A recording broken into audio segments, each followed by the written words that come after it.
Here I have Realme C21, and today I'm going to show you how to link or unlink the Google Assistant feature to the power button on this device. So to do this, firstly you have to go to Settings, then to the Convenience Tools section, and here you have this option, Wake Google Assistant with power button.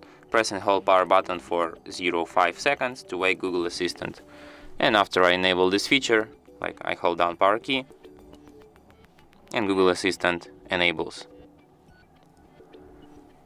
Let me show you one more time. And that's how it's done. And that's it. Thanks for watching. If you find this tutorial useful, don't forget to hit that like button and subscribe to our channel.